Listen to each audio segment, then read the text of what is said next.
Alright, in the previous lecture, we studied, as you might be aware, we studied about the black body radiation. And now onwards, we will have a look upon the theory which was given by Planck, why he derived the relation, why he gave the relation between the energy density and the temperature, which furthermore, it came out to be the relation called as the Stephen's law. So we will discuss the black body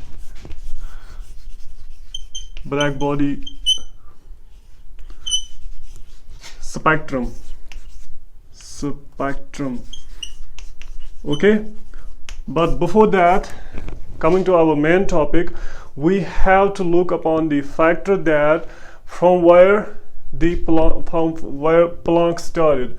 Planck started from a relation which was derived from the Bose-Einstein statistics. So what the Bose-Einstein statistics actually deduced is that we have, for example, for the sake of argument, take the diagram here.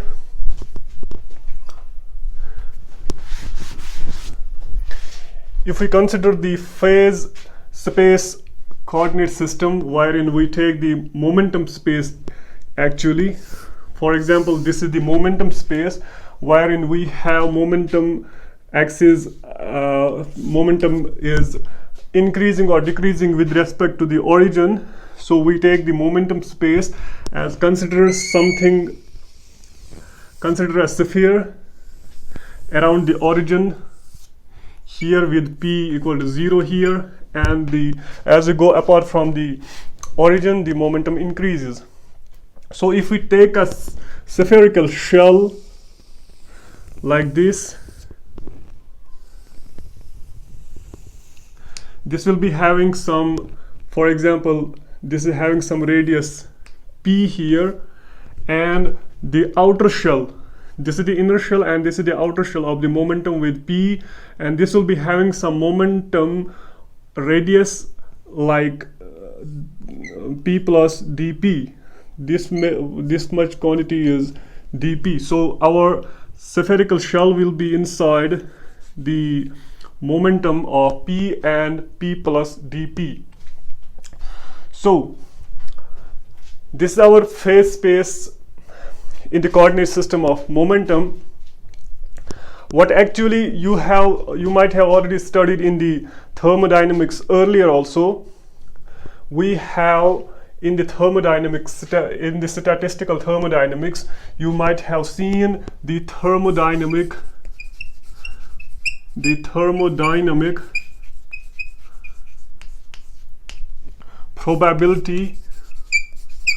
probability for any states. For example, for n states in the k compartments, for the sake of argument, we take like this, we take the momentum space here, this much of momentum space, and it must be having certain kind of energy levels inside it. For the sake of argument, we take the number of elements, number of particles inside this very phase space to be Ni with any kind of energy state.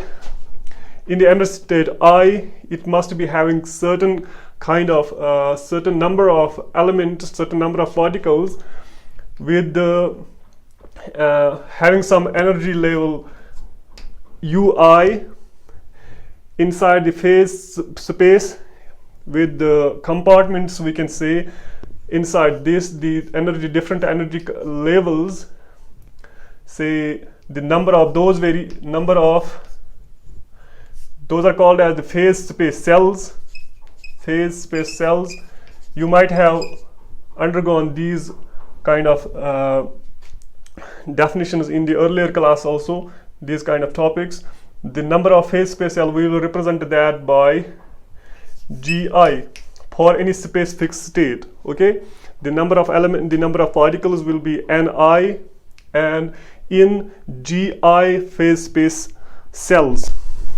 So for that, the thermodynamic probability from the statistical thermodynamics subject, you might have seen that the thermodynamic probability represented by W, this will be given as,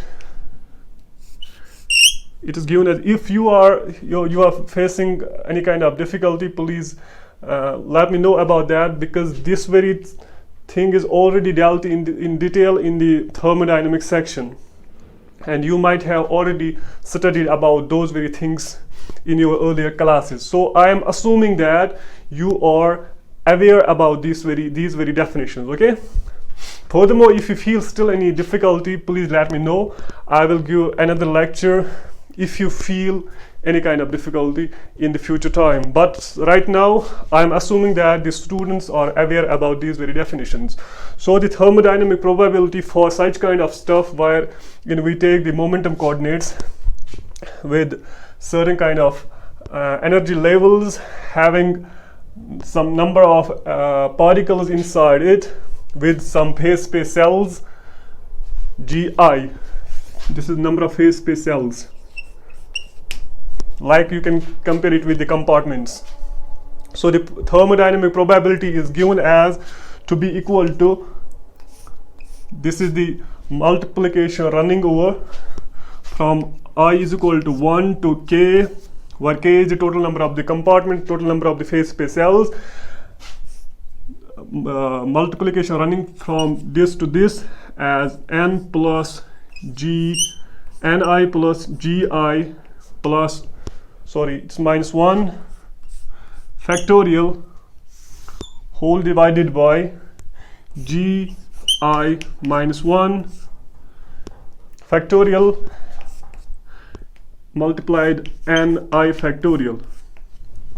This is the thermodynamic probability given for this kind of condition, wherein we have particles, and the particles here are, we are dealing with the black body spectrum, so the particles here are photons. Okay, so this kind of, we are dealing with the system having the particles which are behaving like the Bose-Einstein particles. So here in this case it is photon gas.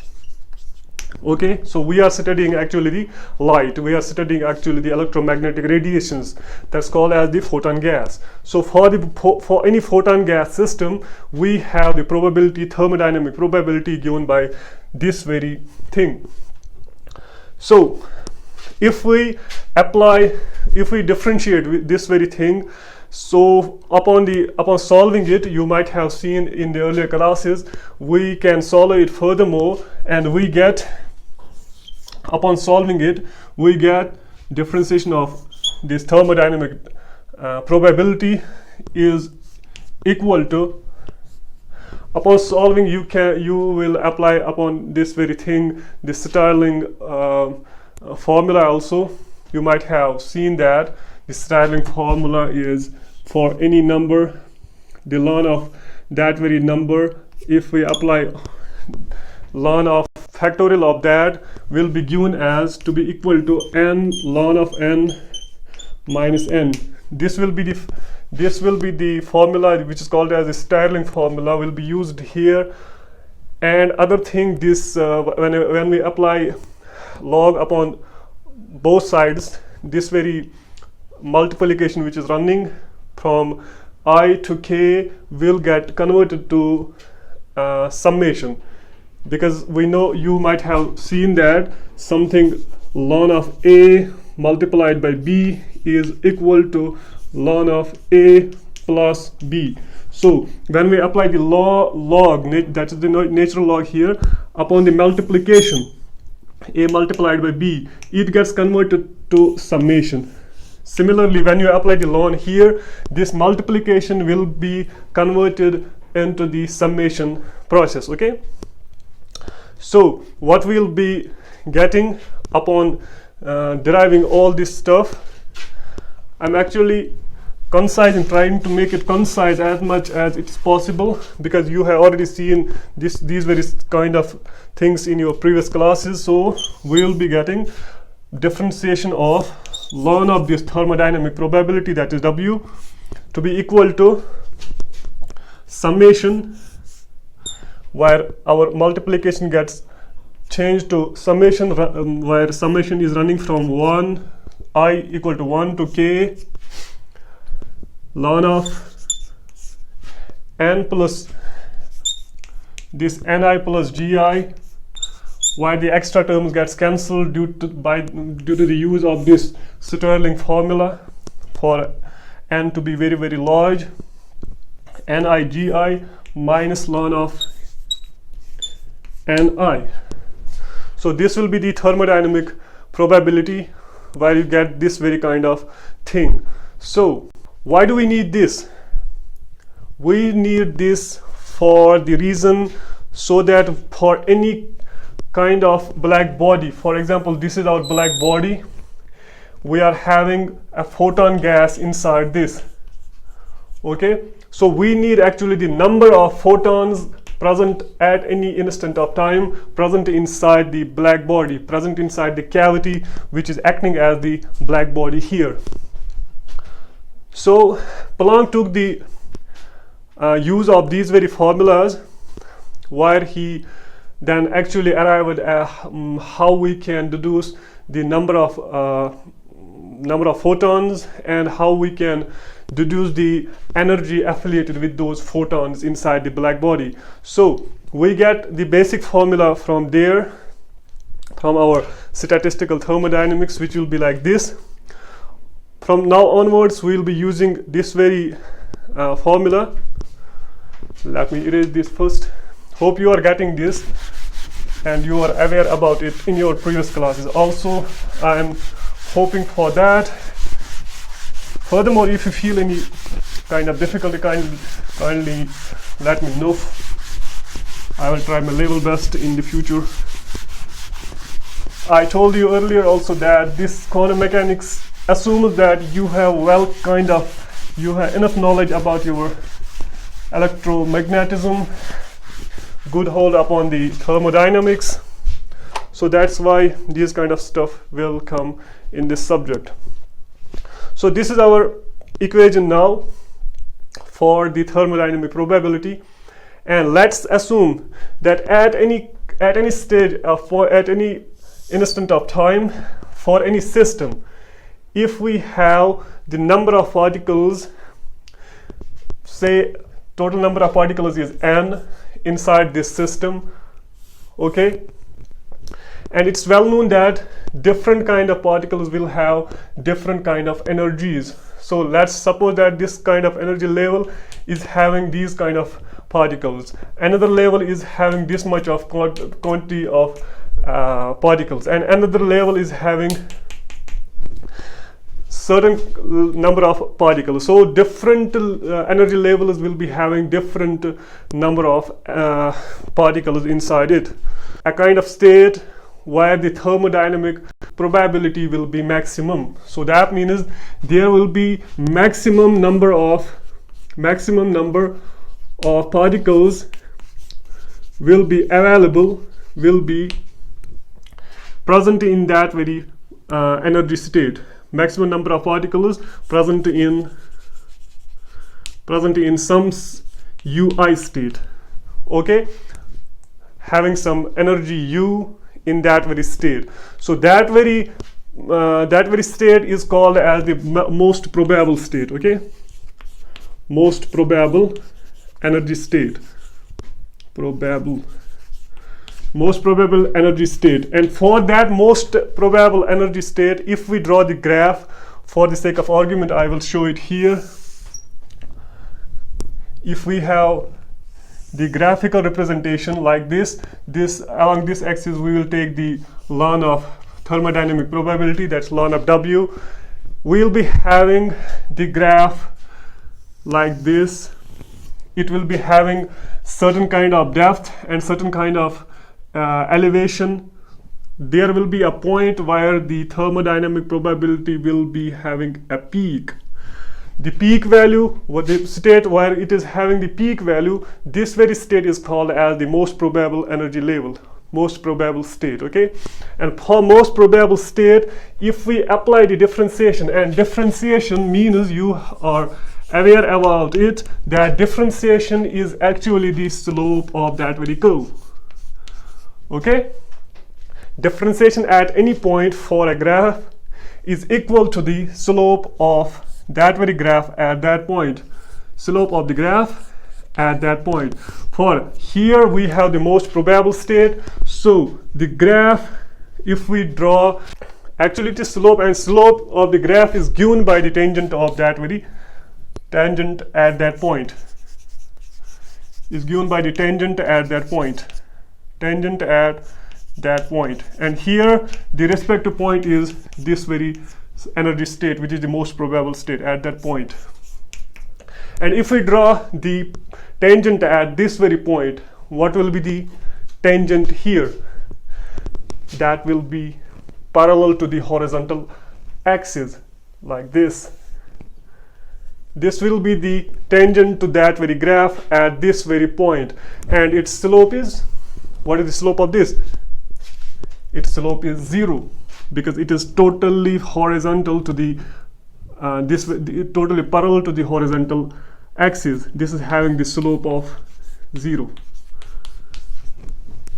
So that means if we differentiate this ln of W, our thermodynamic probability, we'll be getting the differentiation equal to 0, because the slope is 0, and slope, you know, the differentiation of that very quantity is 0 here. So that means we will get this ln of differentiation of ln of W equal to 0 for most probable state, for most probable state. Okay, so that means this very thing is equal to 0, which in turn means that this whole quantity will be equal to 0. But this condition is applied only for most probable state. As you have seen that for most probable state, the slope is 0. And you'll be getting this whole term to be equal to 0. Applying other conditions, there is a constraint which is applied onto this very thing. The constraint is very much simple. What is that? I will show you. You have seen now that for most probable energy state, we'll be having this equation to be equal to 0, and we will apply the constraints. For instance, I have shown you earlier that for any energy level, say U1, we will be having certain kind of elements, particles present inside it, and the same number of particles present are N1. For some level 2, we will be having number of particles N2. Similarly, for N3, we'll be having energy U3. We'll be having the number of particles N3, and so on and so forth.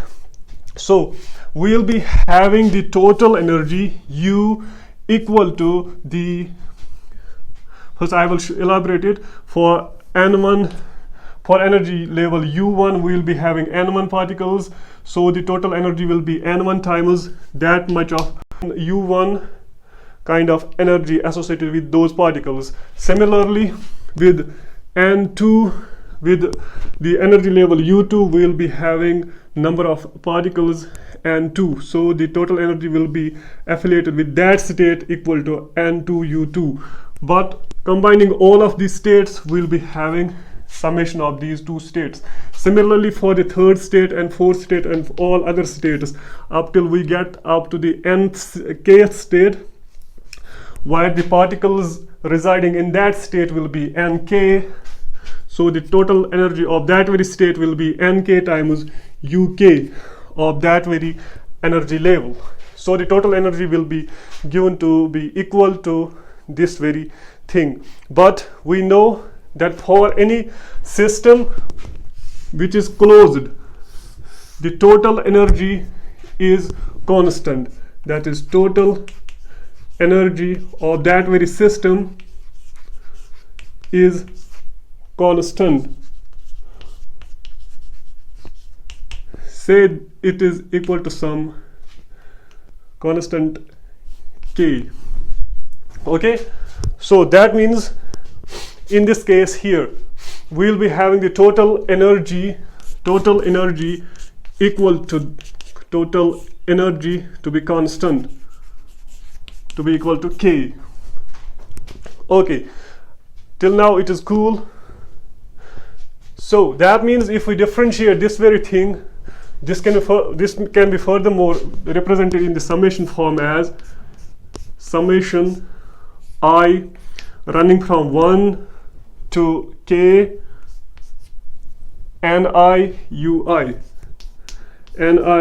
ui for any specific energy state U having the number of particles present inside that very state Ni. So the total energy will be running from I states to K state having this much of energy associated with them. So it will be simply represented in the summation form. So if we differentiate this very thing du, that is the total energy, if we differentiate this can be represented as the summation I running from 1 to K Ni, that is, sorry, for any specific state you will be having a kind of energy associated with it ui, and we are changing with respect to energy state, we will be having a change in the number of particles.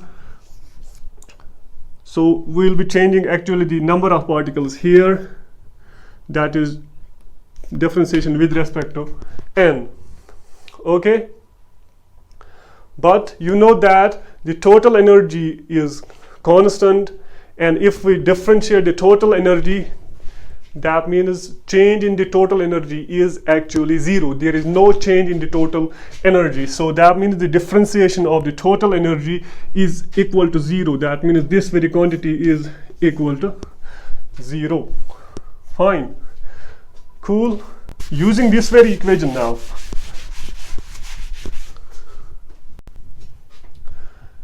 I have told you earlier that this system used here is actually the photon gas, and the statistics we are using right now, it is Bose-Einstein Statistics.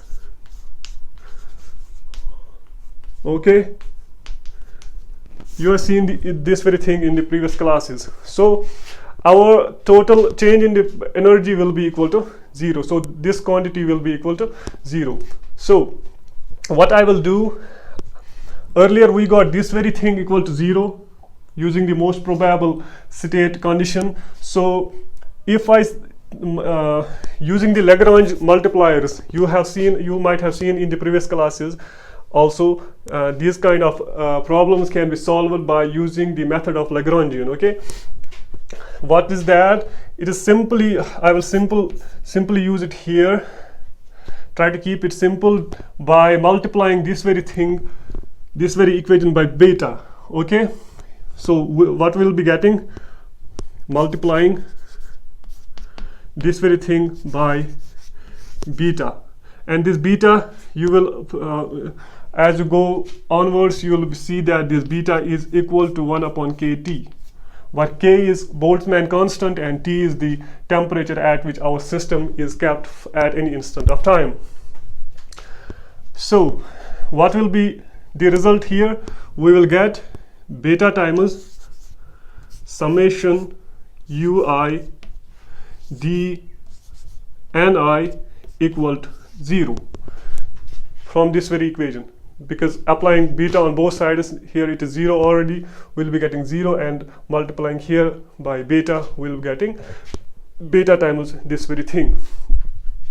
Now simply subtract this very equation from this very equation, because there will be no change on the right hand side of it. It will be equal to 0. So what will be the result? I should erase it. Okay,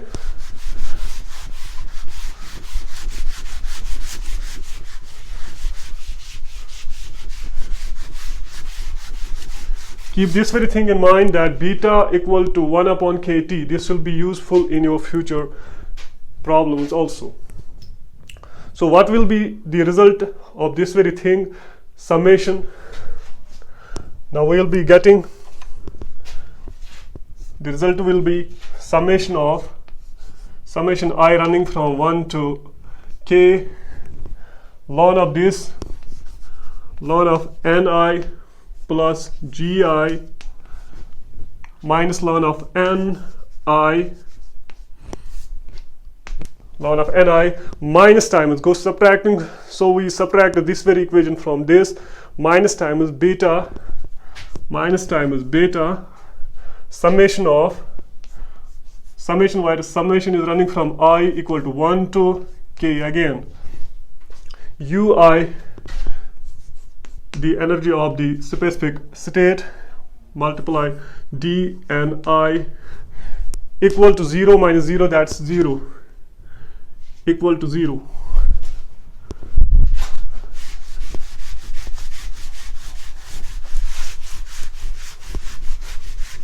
Okay, hope you are getting it.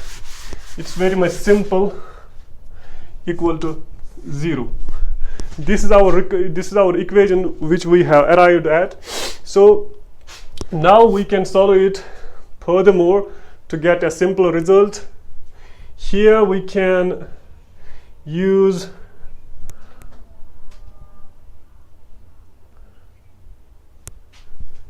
this is the summation used for whole of it, and this very summation is used for whole of it. So we will get, applying the summation condition, here this is the ln of something, some quantity, say a, ln of a minus ln of b, and you know the basic formula of logarithms, ln of a multiplied by b is equal to ln of a plus b, ln of a plus ln of b.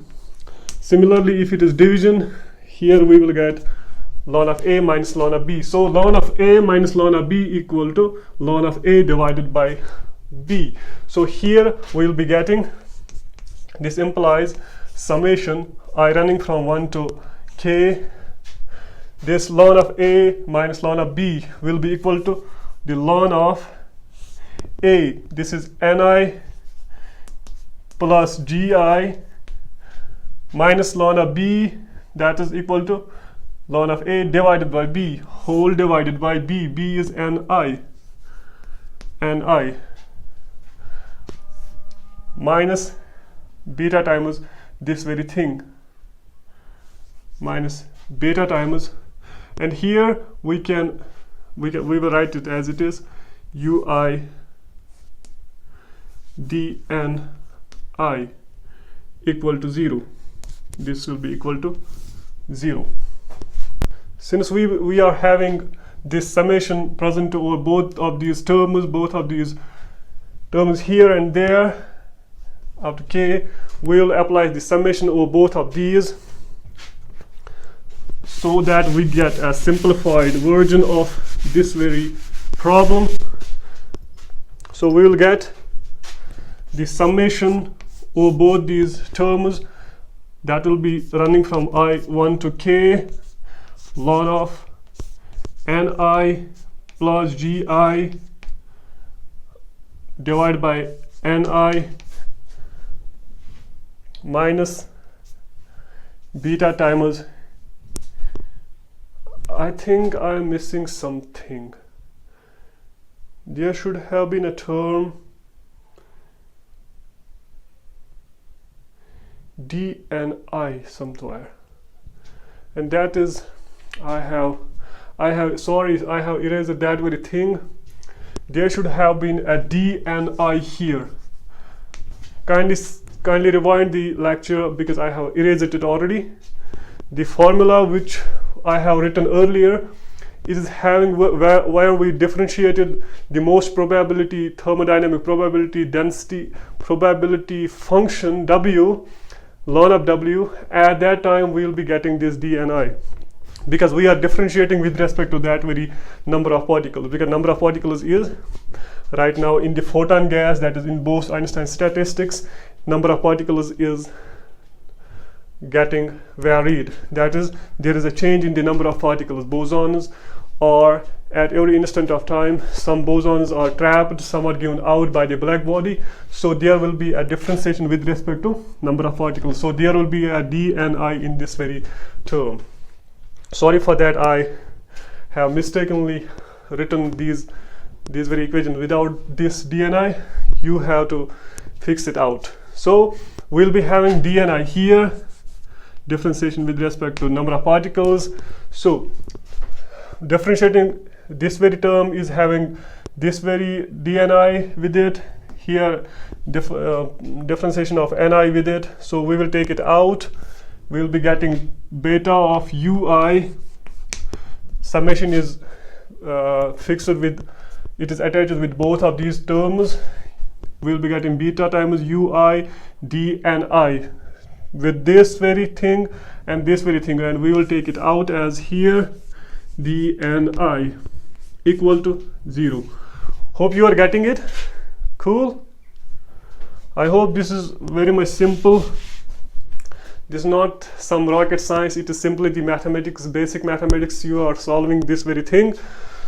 So here till now we are getting this very equation, and we know that for this very most probable, for the black body radiation here, we know for every energy state,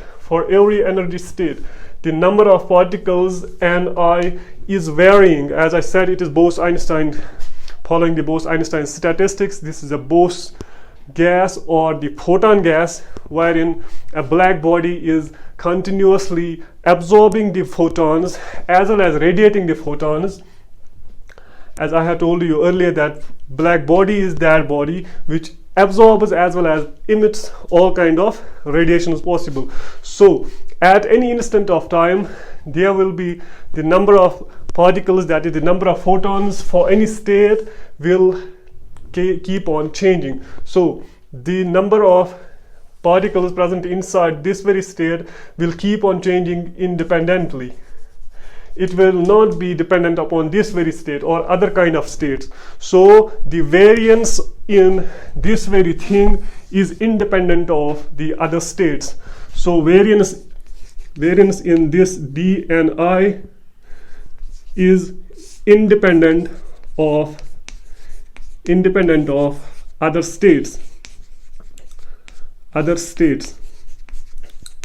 What does that mean? That means this quantity at any instant of time, it can keep on changing. This couldn't be equal to 0 at any instant of time. Not at any instant of time, but for specific energy level. For any energy level, this won't be equal to 0. So what in turn that mean? That means we have equality here. Equality is 0. That means we should have on the left side either of these terms to be 0, which means that this term should follow for every energy state. This portion must be independently. This must independently vanish. This term must vanish independently. For every possible state, this very should be equal to 0, so as to follow this very condition, because this very thing is having the variance independent of other states. So we will get this very thing equal to 0 only and only if this very condition is followed, only and only if this very term is equal to 0 for each and every state possible inside the black body. So what is the result? What is the final result here? Please try to keep on the track on the earlier lectures also, and have a nice kind of revisions, so that you will be getting these very things clear. So right now we are having this very term to be equal to 0, and that is only possible if this very term is 0 vanishes for each and every state which is present inside the black body. So we are having this very thing to be equal to 0. That is ln of Ni plus Gi divided by Ni. You have seen that this summation is running from ith state, from I equal to 1 state, first state, to kth state. But you have seen that this must vanish for each and every state. So that means we won't need this very summation now, because it is we are getting 0 result for this very thing for each and every state. So this very thing will be independently equal to 0. So we can use I equal to any kind of energy state possible inside that black body. So we will be getting ln of this very thing minus beta of ui equal to 0. Till now, cool? Are you getting it? Hope you understand it better now, that we are getting this very thing possible only if this very thing is equal to 0 for each and every state. So furthermore, solving this very thing, we'll be getting, first to make it, I'll make a bit of space here. So we have reached this to this very thing, and it can be written as ln of this very thing plus Gi divided by Ni equal to, shifting this very term to right hand side, we'll be getting positive beta times ui. Cool. Bracket. So applying, you know that from the basic mathematics, that ln of a, if ln of a is equal to the b, then that is equivalent to saying that a is equal to e to the power b. This is simple mathematics. You might have already undergone these kind of things. So in this case here, we have ln of something is equal to some other thing. So that means we can write this very thing, is this very equation as Ni plus Gi divided by Ni equal to e to the power, like this, ln of a equal to b, then a is equal to ln of this, that is a, this very thing is equal to e to the power b, and b here is this very thing, beta times ui, beta times ui. Cool. So what do we get? We'll be getting, so dividing this very thing, each term dividing by Ni, we will get here Ni divided by Ni, that's 1, plus Gi divided by Ni equal to e to the power beta ui. Okay, furthermore, subtracting 1 from both sides, we'll be getting Gi divided by Ni equal to e to the power beta ui minus 1. Subtracting both sides by 1, we'll get rid of this very one on left hand side, and on right hand side we'll get an extra term minus 1. So from there we'll be getting this very equation as here. I will write it again. If we make the reciprocal of this very equation, write Ni instead of Gi and Gi instead of Ni, taking the reciprocal on both of these, both on the both sides, we will be getting Ni divided by Gi. Ni divided by Gi will be equal to 1 divided by this whole thing, making the reciprocal of this very thing on both sides. So we'll be getting 1 divided by this very thing, e to the power beta ui where ui is the energy level, energy of each state. For here specific state I, 1 divided by e to the power beta ui minus 1,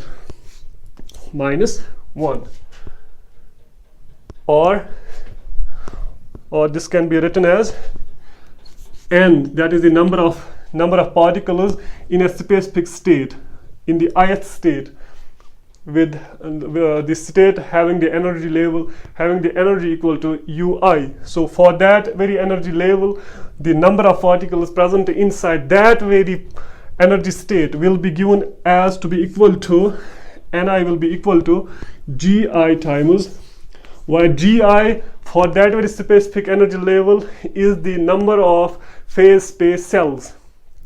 Okay, in the momentum coordinate system which I have shown you earlier, this is the number of phase space cells present inside that very state which is under discussion here, the ith state, ith energy state. So Ni will be equal to Gi here, Gi divided by e to the power beta ui minus 1. This is our final result, and this is called as the Bose-Einstein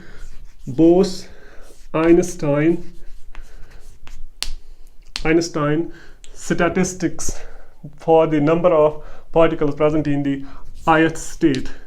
Okay, so this is our relation from where Planck started for a black body, because here it is Bose-Einstein statistics which is applicable for photon gas. This is applicable for photon gas, as I have already shown you earlier. And in case of the black body spectrum, we know that electromagnetic radiations are actually the photons. So this kind of relation, this is the relation which will be used and which was actually used by Planck so as to derive the actual statistics of this black body spectrum. What is the nature of the black body spectrum? What is the energy, what kind of energy density is there present inside the black body, or what kind of energy density is emitted by the black body? That will be given by the use of this Bose-Einstein statistics, and the number of particles present in any state at any instant will be given by this very thing. So in the next lecture, hopefully we will start the actual the derivation which was derived by Planck with the use of this basic formula here. So keep this, remember this very formula, it is very much useful. This is the use of this black body spectrum. Here it will be the use of Bose-Einstein statistics. In the black body radiation, you will see the application of that very statistics in the Bose-Einstein, black body spectrum, wherein you will be getting the result how energy and temperature are related to each other. So for that, the basic formula which was used by Planck and Stefan was actually this Bose-Einstein equation. So kindly remember this very thing, and hopefully you have got all of these things which I discussed today, hopefully. But if you feel any kind of difficulty in any kind of stuff which was used today, maybe I may have exaggerated some kind of stuff, I don't know. I assume that you have already undergone through these very kind of subjects in your previous classes. So this is expected because quantum mechanics assumes that you have studied well your thermodynamics and your electromagnetism, and this kind of stuff is already known to you in those very subjects. So I have assumed that, but still then if you feel any problem, kindly let me know, and in the next class I will discuss further the Planck derivation by the Planck and the Stefan's law and other kind of stuff. Till then, keep smiling. Hopefully I will see you in the next. Thank you.